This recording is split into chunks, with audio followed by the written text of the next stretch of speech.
Mega times news బులెటిన్ల ముందుగా headlines. Jagtial జిల్లా పెద్దపూర్ గురుకుల పాఠశాలలో పాము కాటు కలకలం.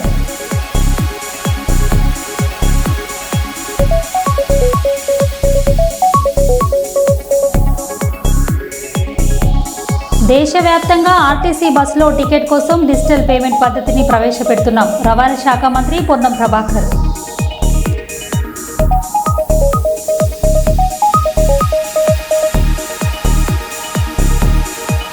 ప్రైవేట్ పాఠశాలలు వద్దు, ప్రభుత్వ పాఠశాలలు ముద్దు అంటూ తల్లిదండ్రులకు సూచన. DSFI నేతలు.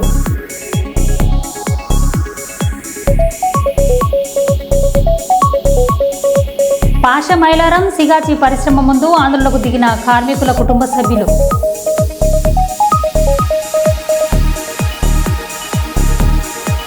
సీజనల్ వ్యాధులు ప్రబలకుండా చర్యలు చేపట్టాలి. హన్మకొండ జిల్లా కలెక్టర్ స్నేహ శబరీష్.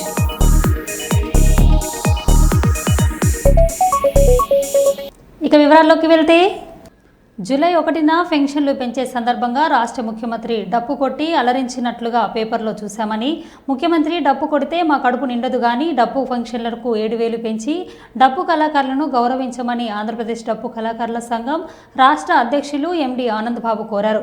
బుధవారం కర్నూలు నగరంలోని కొత్త బస్టాండ్ వద్ద ఉన్న కార్మిక కర్షక భవనంలో ఏపీ DKS జిల్లా కమిటీ సమావేశం ఆ సంఘం జిల్లా అధ్యక్షులు జె మద్దిరెడ్డి అధ్యక్షతన నిర్వహించారు. సమావేశాన్ని ఉద్దేశించి సంఘం రాష్ట్ర అధ్యక్షులు MD ఆనంద్ బాబు, జిల్లా కార్యదర్శి బి కరుణాకర్ మాట్లాడారు. ఆ డేట్ సందర్భంగానే మన శక్తినంతా కూడగట్టండి. ఏది 10 మంది 50 మంది అని లింకు పెట్టుకోవద్దు. ఎంత ఉంటే అంత శక్తి అంతా కూడగట్టి జనాన్ని సమీకరించి ఆందోళన చేసి మన కమిటీని వేసేసేయాలి. ఆ తర్వాత సభ్యత్వాన్ని రోజువారీగా ఈ రోజు నుండి మొదలు పెట్టుకొని 30 తారీఖు లోపు మీరు ఎంతైతే చెప్పారో దాన్ని తగ్గకుండా సభ్యత్వాన్ని కంప్లీట్ చేసేటువంటి ప్రయత్నం ఒకటి చేయాలి. అంటే మహాసభ మనం జూలై ఆగస్టు తర్వాత సెప్టెంబర్లో మహాసభ అనుకున్నాం. మహాసభ ఎక్కడ ఉంటుంది అనేటువంటి ప్లేస్ మేము తెలియజేస్తాం. మాట్లాడుకొని ఎక్కడున్నా సరే మనం 1000 మందికి తక్కువకుండా ఒక పెద్ద ర్యాలీ బహిరంగ సభ నిర్వహించాం. అది కాబట్టి మీకు అందరికీ సక్సెస్ చేయాలని చెప్పేసి కోరుకుంటున్నది. అయితే ఇప్పుడున్న ప్రభుత్వం అయినా డప్పు కళాకారులకు ఈ డప్పు గజ్జలు డ్రస్ ఇవ్వాలని, అలాగే 4,000 రూపాయలు ఇస్తున్నటువంటి పెన్షన్ను ఈ వృత్తి కళాకారులైన డప్పు కళాకారులకు 7,000 ఇచ్చే విధంగా చర్యలు చేపట్టాలని, అలాగే డప్పు కళాకారులు ప్రయాణాలు చేస్తూ ఎప్పుడు ఏం జరుగుతుందో తెలియదు. అలాగే ఈరోజు సమాజంలో ఉరుసులని, దేవర్లని, పెళ్లిళ్ళని, అలాగే చావులని రకరకాల కార్యక్రమాల్లో డప్పు కళాకారులు పాల్గొంటున్న సమయంలో ప్రయాణాల్లో ఏం జరుగుతుందో ఎప్పుడు ఏం జరుగుతుందో తెలియని పరిస్థితి. అలాగే ఈ డప్పు కొట్టే సమయంలో వీళ్ళు అనారోగ్యానికి గురయ్యే పరిస్థితి ఉంది. ప్రభుత్వము ఇలాంటి డప్పు కళాకారులకు ప్రమాద బీమా కల్పించాలి, అలాగే ప్రయాణాల్లో రాయితీ కల్పించాలి, అలాగే అర్హులైన ప్రతి డప్పు కళాకారులకు కూడా గుర్తింపు కార్డు ఇవ్వాలి. దీన్ని ప్రభుత్వం వెంటనే చర్యలు తీసుకోవాలని ఈ సందర్భంగా డిమాండ్ చేశాం. అలాగే ఈ సమావేశంలో మేము ప్రతి సచివాలయంలో, జిల్లాలో ఉన్న ప్రతి సచివాలయంలో కూడా ఈ సమస్యలు ఏవైతే ఉన్నాయో వాటిని వినతి పత్రాల ద్వారా సచివాలయ అధికారులకు అందిస్తాం. అనంతరం మండల కేంద్రాల్లో ధర్నాలు చేపట్టి కూడా మండల అధికారులకు కూడా తెలియపరిచి ఆగస్టులో కర్నూలు జిల్లా కేంద్రమైన కలెక్టర్ ఆఫీస్ ముందు పెద్ద ఎత్తున ధర్నా నిర్వహిస్తామని ఈ సందర్భంగా మేము పిలుపునిచ్చాం. ఇందులో భాగంగా ప్రభుత్వం మాకు చేయవలసినవి ఏవైతే ఉన్నాయో, డప్పు కళాకారులకు న్యాయం జరగకపోతే డప్పే ఆ విధంగా ఉద్యమిస్తామని ఈ సందర్భంగా మేము ప్రభుత్వానికి తెలియపరుస్తున్నాం. నా పేరు కరుణాకర్, ఆంధ్రప్రదేశ్ డప్పు కళాకారుల సంఘం జిల్లా కార్యదర్శి. ఆంధ్రప్రదేశ్ డప్పు కళాకారుల సంఘం కర్నూలు జిల్లా కమిటీ సమావేశం నిర్వహించుకున్నాం. ఈ జిల్లా కమిటీ సందర్భంగా ప్రధానంగా డప్పు కళాకారుల అనేక రకాల సమస్యలపై చర్చించడం జరిగింది. వాటికి సంబంధించి ఒక 2 నెలల పాటు కార్యాచరణ ప్రణాళిక కూడా చేయడం జరిగింది. ఎందుకంటే ఇప్పటికే ఆశతో రాష్ట్ర వ్యాప్తంగా ఉన్నటువంటి డప్పు కళాకారులంతా ఎదురు చూస్తున్నారు. ఇప్పటికైనా పెన్షన్కి సంబంధించినటువంటి ఆన్లైన్ విడుదల చేస్తారు అని చెప్పేసి, కానీ ఇప్పటిదాకా ఎలాంటి పెన్షన్కు ప్రభుత్వం ఆన్లైన్ విడుదల చేయలేదు. అయితే వెంటనే పెన్షన్ ఆన్లైన్ విడుదల చేయాలని చెప్పేసి, అదేవిధంగా పెన్షన్ వయసు కూడా 40 సంవత్సరాలు తగ్గించాలని, ఇప్పటికే పెన్షన్ ఇస్తున్నటువంటి డప్పు కళాకారుల పెన్షన్ను 4,000 నుండి 7,000కు పెంచాలని చెప్పేసి ప్రధానంగా డిమాండ్ చేస్తూ ఉన్నాం. ఎందుకంటే డప్పు కళాకారుల పెన్షన్ అనేటువంటిది ఇది వృత్తి కళాకారుల పెన్షన్ కల్పించి వాళ్ళందరికీ రెమ్యూనరేషన్ ఇవ్వాలని, ఆరోగ్య బీమా, ప్రమాద బీమా లాంటి సౌకర్యాలు కల్పించాలని చెప్పి మేము కోరుతా ఉన్నాం. ఈ డిమాండ్ల పరిష్కారం కోసం అన్ని సచివాలయాలను, రాష్ట్ర వ్యాప్తంగా ఉన్నటువంటి ప్రతి సచివాలయంలో మా అర్జీని తెలియజేస్తాం, అర్జీని ఇస్తాం. ఆ రకంగా సమస్యలు పరిష్కరించండి అని చెప్పేసి కోరుతాం. ఆ తర్వాత అన్ని మండల కార్యాలయాల ముందు డప్పులతోటి ర్యాలీ నిర్వహించి తహసీల్దార్ మరియు ఎంపీడీఓ కార్యాలయాల ముందు ధర్నాలు చేసే విధంగా మేము ఇప్పటికే పిలిపించాం. ఆ తర్వాత ఆగస్టులో మొత్తం అన్ని జిల్లాలలో కూడా జిల్లా కలెక్టరేట్ కార్యాలయాలు నిర్బంధించే విధంగా డప్పే ఆయుధంగా ఉద్యమిస్తాం. ఇప్పటికైనా ప్రభుత్వం మరొకసారి కోరుతా ఉన్నాం, మా సమస్యలు ఆలోచించండి. నిన్ననే రాష్ట్ర ముఖ్యమంత్రి గారు చంద్రబాబు నాయుడు పెన్షన్లు పంచే సందర్భంగా ఆయన ఒక దళితపేటకు పోయి డప్పు తీసుకొని కొట్టాడు. డప్పు తీసుకొని కొట్టడం అనేటువంటి సంబరం కోసమో లేదా ఫోటో కోసమో కాదు, డప్పు బతుకుల్లో వెలుగులు తీసుకురావడం కోసం మీ ఆలోచన చేయండి అని చెప్పేసి మేము కోరుతా ఉన్నాం. డప్పులు ప్రచారం కోసం కాదు, డప్పుల మండిన కడుపుల యొక్క బాధను తీర్చడం కోసం మీ డప్పు కొట్టేదానికి సంబంధించిన సంకేతాన్ని ఉపయోగించండి అని చెప్పేసి ఈ సందర్భంగా నేను కోరుతా ఉన్నాను. లేదంటే రాష్ట్ర వ్యాప్తంగా డప్పు కళాకారులందరినీ సమీకరించి పెద్ద ఎత్తున ఉద్యమిస్తామని చెప్పేసి ఈ సందర్భంగా నేను హెచ్చరిస్తా ఉన్నాను. కర్నూలు జిల్లా వైఎస్ఆర్సీపీ మైనార్టీ విభాగ జనరల్ సెక్రటరీగా షేక్ మహమ్మద్ ఇలియాస్, కర్నూలు జిల్లా వైఎస్ఆర్సీపీ సోషల్ మీడియా సెక్రటరీగా మాదాసు రామ్ గోపాల్ మరియు కర్నూలు జిల్లా స్టూడెంట్ వింగ్ సెక్రటరీగా బోయ మహేందర్ నియమితులయ్యారు. ఈ సందర్భంగా నంద్యాల జిల్లా అధ్యక్షులు మరియు పాణ్యం మాజీ ఎమ్మెల్యే శ్రీ కాటసాని రాంభూపాల్ రెడ్డిని మరియు పాణ్యం యువ నాయకుడు శ్రీ కాటసాని శివ నరసింహారెడ్డిని మర్యాదపూర్వకంగా కలిసి పూలమాలతో సత్కరించారు. అనంతరం వారితో మాట్లాడారు.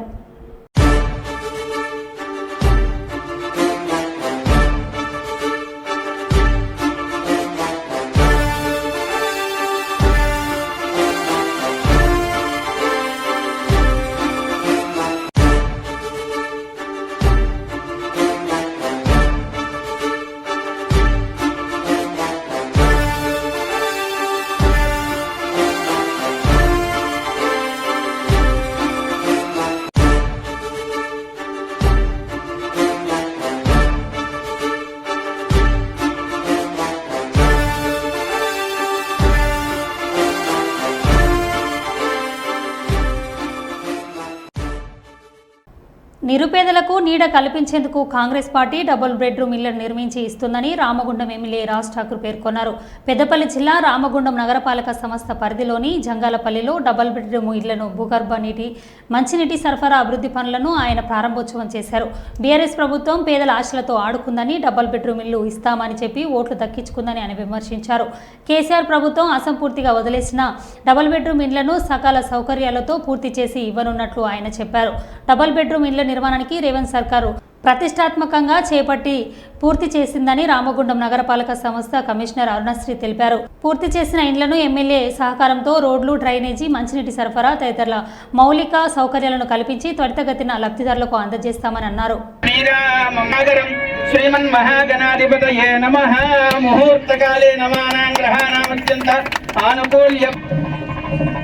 ఓం భద్రం కరణే విష్ణయమా దేవాయే దుష్టువాగం సుస్తునోభిః విషేమదేవ హితం యదాయుః.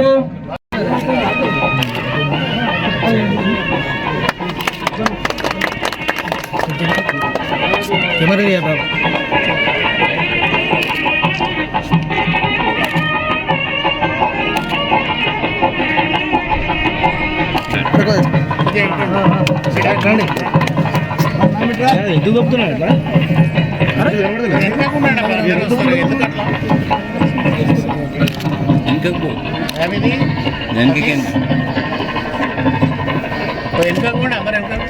మీరు కూడా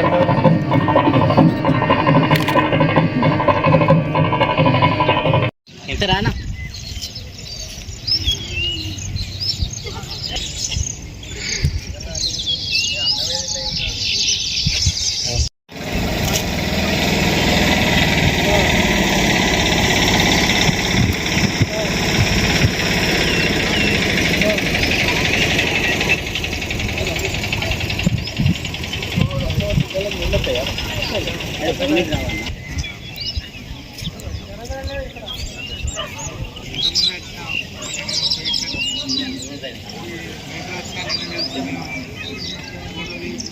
ఆశలతో చెలగాటమాడినటువంటి గత ప్రభుత్వం నిర్వాహకంని ఈరోజు ఈ ప్రభుత్వం చేపట్టి వదిలిపెట్టిపోయిన ఇళ్లను పూర్తి చేస్తూ ఉన్నాం. రోడ్లు, డ్రైనేజీలు, కరెంటు, నీళ్ళ ఫెసిలిటీ అన్నీ చేసి పేద ప్రజలకు ఆ రోజు ఇచ్చి ఇవ్వకున్నటువంటి ఆశ చూపిన వాళ్ళకే ఎవరైతే ఉన్నారో వాళ్ళకే ఇచ్చే కార్యక్రమం పెట్టాం.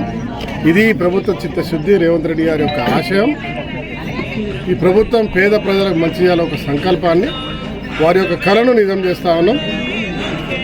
ప్రతి ఒక్క పేదవాడికి ఇల్లు ఇచ్చే కార్యక్రమంలో భాగంగా ఇది కూడా చేస్తాం. ధన్యవాదాలు. లిమిట్స్లో కొన్ని నెలల క్రితం 2 BHK అరౌండ్ 600+ స్ట్రక్చర్స్ కంప్లీట్ అయినాయి.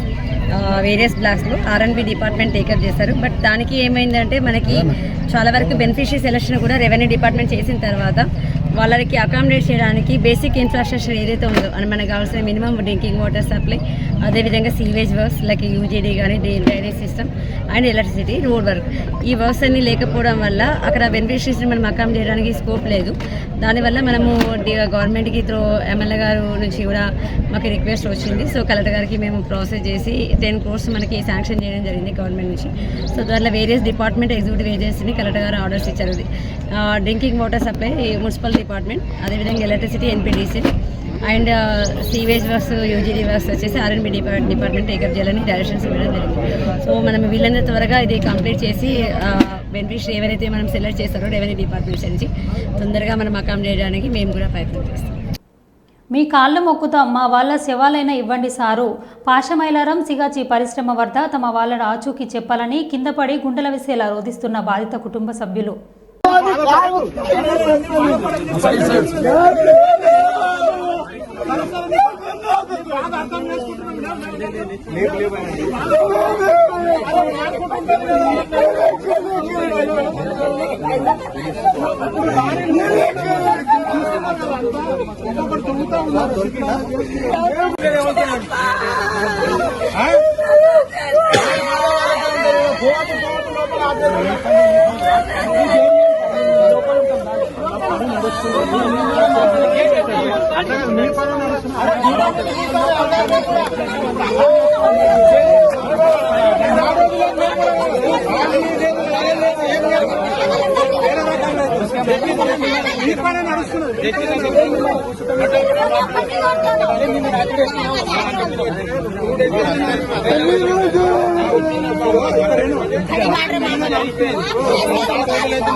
మంగళగిరి ఎయిమ్స్లో సీనియర్ల ర్యాగింగ్ తట్టుకోలేక ఓ జూనియర్ వైద్య విద్యార్థి ఆత్మహత్యను చేసుకోవడం కలకలం రేపింది. ఇందుకు బాధితులైన 13 మంది సీనియర్ విద్యార్థులను సస్పెండ్ చేసిన యాజమాన్యం ఈ వ్యవహారంపై విచారణ చేపట్టి పోలీసులకు ఫిర్యాదు చేసింది. వీరిలో ఎయిమ్స్ డీన్ కుమారుడు కూడా ఉన్నట్లు తెలుస్తోంది. ర్యాగింగ్కు పాల్పడిన వారిలో 3 సీనియర్ విద్యార్థులను 1.5 ఏడాది సస్పెండ్ చేసి 25,000 చొప్పున జరిమానా విధించారు.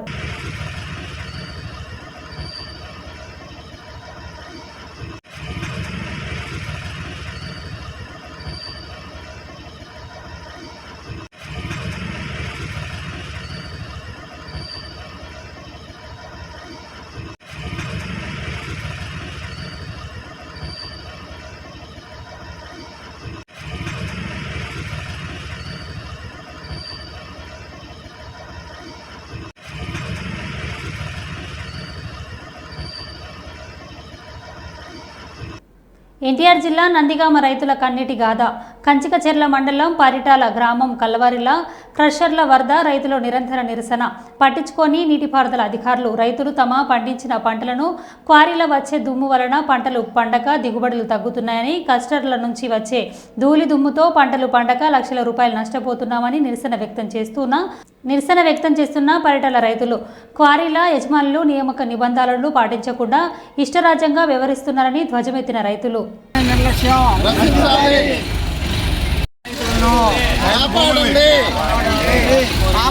కాపాడండి రాతికూరల నుండి రైతులను కాపాడండి.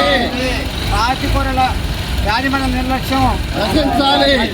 రాతికూరల యాజమాన్య నిర్లక్ష్యం నశించాలి. రాతికూరల యాజమాన్య నిర్లక్ష్యం నశించాలి. రామగుండం పోలీస్ కమిషనరేట్లో కాళేశ్వరం జోన్ స్థాయి తెలంగాణ స్టేట్ పోలీస్ డ్యూటీ మిట్నే పుణ్యం సామర్థ్యం ప్రతిభ గుర్తించడానికి పోలీస్ డ్యూటీ మిట్నేరా దర్యాప్తులో మరింత శాస్త్రీయత police commissioner Amber Kishore Jha IPS police వృత్తిలో మరింత నైపుణ్యం సామర్థ్యం ప్రతిభ పెంపొందించుకునేందుకు పోలీస్ డ్యూటీ మీట్ నిర్వహించనున్నట్లు రామగుండం పోలీస్ కమిషనర్ అంబర్ కిషోర్ జూ పేర్కొన్నారు.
ఒక ఐటెం చూపించండి. ఒక ఐటెం చూపించండి.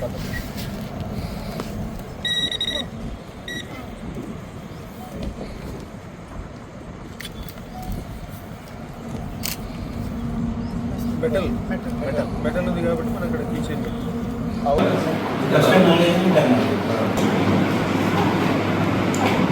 కలెక్ట్ చేసిన శాంపిల్స్ ఏమి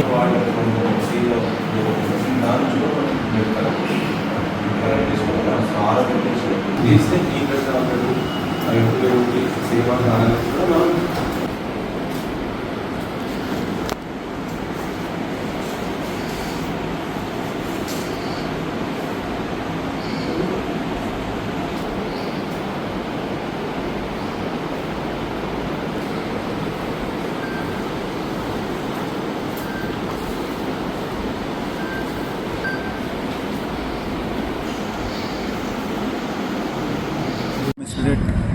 క్యాంపస్లో కాళేశ్వరం జోన్ డ్యూటీ మీట్ జరుగుతూ ఉంది. ఈ డ్యూటీ మీట్లో 91 మెంబర్స్ 4 డిస్ట్రిక్ట్ నుంచి పార్టిసిపేట్ చేస్తున్నారు. రామగుండంతో సహా ఆసిఫాబాద్, భూపాల్పల్లి, ములుగు ఈ యూనిట్స్ నుంచి పార్టిసిపేషన్ ఉంది. మెయిన్గా మనకు 8 ఈవెంట్స్ ఉంది. సివిల్ ఆఫీసర్స్ గురించి photography, videography, search and seizure, lifting of evidence, ఇవన్నీ టెస్ట్స్ ఉంది. అదేవిధంగా 5 ఈవెంట్స్ ఏఆర్ ఆఫీసర్స్ గురించి ఉంది. మీరు ఒక డెమో కూడా చూసారా. డాగ్ స్క్వాడ్కి 3 ఈవెంట్ ఉంది. అదేవిధంగా కంప్యూటర్ టెస్ట్ కూడా ఉంది ఏఆర్ ఆఫీసర్స్ గురించి. సో ఇవన్నీ టెస్ట్ కంప్లీట్ చేసి ఎవరు మంచి పర్ఫార్మెన్స్, ఎవరికి బెస్ట్ పర్ఫార్మెన్స్ ఉంటే వాళ్ళకి మనము స్టేట్ లెవెల్ డ్యూటీ మీట్కి రికమెండ్ చేస్తాము. అదేవిధంగా స్టేట్లో మంచి చేసిన వాళ్ళు national duty meet, police duty మీట్కి వెళ్తారు. ఇంతకుముందు కూడా తెలంగాణ పోలీస్కి చాలా మంచి పర్ఫార్మెన్స్ నేషనల్ డ్యూటీ మీట్లో ఉంది. ఇదే ప్రోగ్రామ్స్ నుంచి వెళ్ళిన పార్టిసిపెంట్స్ నేషనల్ లెవెల్కు కూడా వెళ్తారు. సో మనము ఇక్కడ వాళ్ళకి అందరికీ మంచి ట్రైనింగ్ ఇచ్చి ఈరోజు టెస్ట్ కండక్ట్ చేయడం జరుగుతూ ఉంది. ఈ టెస్ట్లో ఎవరు సక్సెస్ఫుల్ అయితే, ఎవరు బెస్ట్ పర్ఫార్మర్ ఉంటే వాళ్ళకి మేము స్టేట్ కోసం రికమెండ్ చేస్తాము. ఈ ప్రోగ్రాంలో పార్టిసిపేట్ చేస్తున్న అందరు ఆఫీసర్స్కి నేను చాలా థ్యాంక్స్ చెప్తున్నాము. ఎందుకు ఇది ఒక పెద్ద టెస్ట్ ఉంది. ఎందుకు కొన్ని ప్లేసెస్లో మీరు చూస్తున్నారా, మనిషితో సహా డాగ్కి కోఆర్డినేషన్కి అవసరం. సో ఈ విధంగా ఉన్న టెస్ట్. అదేవిధంగా కొన్ని మా పోలీస్ డిపార్ట్మెంటు ఎప్పుడు duty meets, sports duty meet కానీ, తర్వాత మా ఇన్వెస్టిగేషన్ పర్పస్లో డ్యూటీ మీట్ కానీ, అందులో భాగంగానే ఈ పోలీసు డ్యూటీ మీట్ ఒకటి పెట్టిండ్రు మాకు. ఇప్పుడు Telangana state second police duty meet 2025 ఇది మనకు స్టేట్ డ్యూటీ మీట్ వరంగల్లో నడుస్తుంది ఇదే నెలలో. దాని గురించి మేము జోనల్ డ్యూటీ మీట్ పెట్టాము. ఇక్కడ జోనల్లో మనకు ములుగు, ఆసిఫాబాద్, జయశంకర్, భూపాలపల్లి, రామగుండం, కమిషనరేట్ ఈ 4 యూనిట్ల గురించి ఇక్కడ కాంపిటీషన్ టెస్ట్ పెడతాము. ఈ కాంపిటేటివ్ టెస్ట్లో సెలెక్ట్ అయిన వాళ్ళని స్టేట్ డ్యూటీ మీట్కి పంపిస్తాము. ఈ డ్యూటీ మీట్లో 2, 3 నిన్న ఈరోజు జరుగుతున్నాయి. దీంట్లో సైంటిఫిక్ ఎయిడ్స్ టు ఇన్వెస్టిగేషన్, తర్వాత యాంటీ సబ్టేజ్ చెక్, తర్వాత డాగ్ స్క్వాడ్ కాంపిటీషన్స్, తర్వాత కంప్యూటర్ అవేర్నెస్, తర్వాత ఫోటోగ్రఫీ అండ్ వీడియోగ్రఫీ. వీళ్లకు ఇక్కడ మేము జోనల్ డ్యూటీ మీట్ అందరినీ పిలిపించి దాదాపు 100 మంది పాల్గొంటున్నారు. 96 మెంబర్స్ పార్టిసిపెంట్స్ ఉన్నారు. వీళ్ళలో ఈ 6 రకాల కాంపిటేటివ్ టెస్టులు పెట్టిన తర్వాత సెలెక్ట్ అయిన వారిని స్టేట్ డ్యూటీ మీట్కు పంపిస్తాము. ఇది మా సిపి గారి ఉత్తర్వు ప్రకారంగా, రామగుండం సిపి గారి ఉత్తర్వు ప్రకారంగా ఇక్కడ మేము కండక్ట్ చేస్తున్నాము. ఇక్కడ వచ్చిన వాళ్ళకు కూడా, పార్టిసిపెంట్స్కి వచ్చిన వాళ్ళకు కూడా అకామిడేషన్ అంతా మేమే పెట్టి ఇక్కడ కాంపిటేటివ్ చేస్తూ మన పోలీస్ గ్రౌండ్లో, రామగుండం పోలీస్ గ్రౌండ్లో సెలెక్ట్ చేస్తున్నాము. ఓకే. ఈరోజు ఉదయం విశ్వ నట చక్రవర్తి శ్రీ ఎస్వి రంగారావు గారి జయంతి సందర్భంగా కాకినాడ నాగమల్లితోట జంక్షన్ వద్ద ఎస్ బిల్డింగ్స్ సెంటర్లోని ఆయన కాంస్య విగ్రహానికి పూలమాలలు వేసి నివాళులు అర్పించిన వైఎస్ఆర్ కాంగ్రెస్ పార్టీ నాయకులు, కార్యకర్తలు.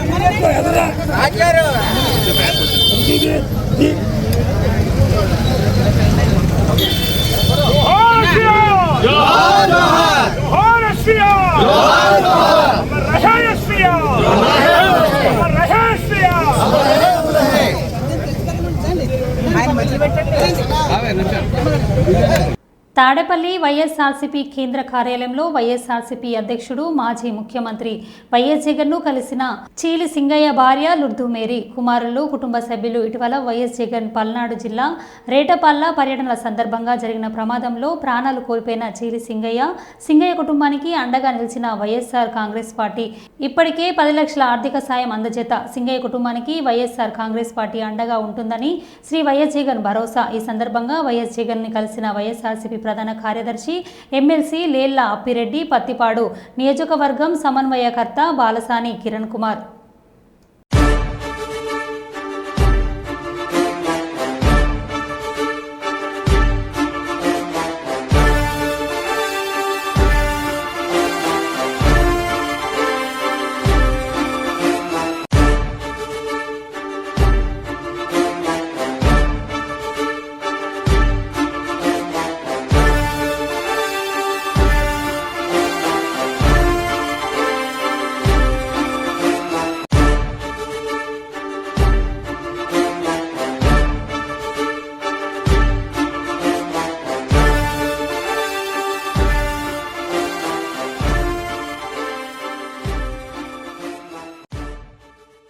పాషా మైలారం సిగాచి పరిశ్రమ ముందు ఆందోళనకు దిగిన కార్మికుల కుటుంబ సభ్యులు. పేలుడు ఘటన జరిగి 3 రోజులు కావస్తున్నా తమ కుటుంబ సభ్యుల ఆచూకీ ఇప్పటి వరకు చెప్పలేదని, తమను పరిశ్రమ వైపు రానివ్వడం లేదని కుటుంబ సభ్యుల ఆందోళన.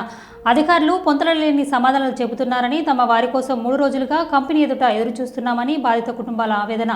తమ కుటుంబ సభ్యులను తమకు అప్పగించాలని డిమాండ్ చేశారు.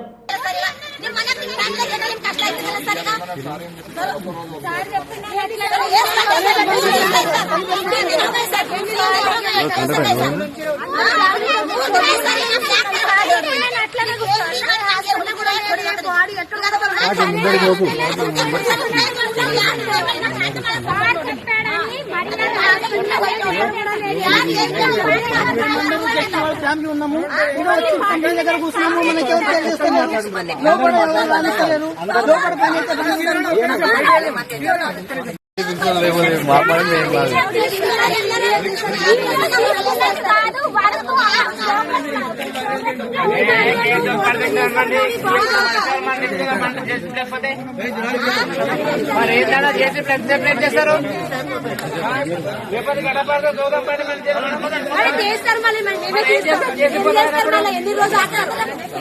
మనమే గడపడతాం, దూరం పాటు చేసి లేకపోతే ఏం చేస్తామమ్మా?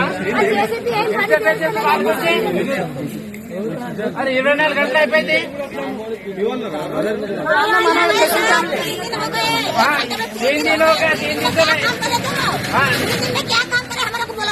जेसीपी नहीं था अपन को दिखा चलो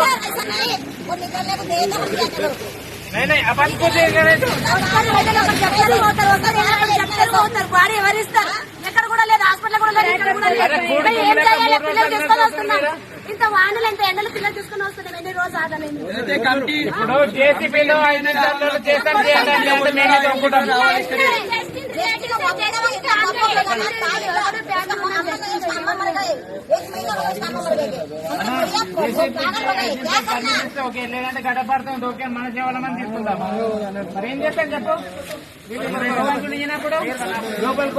మరో బులెటిన్లో మళ్ళీ కలుద్దాం. Stay tune.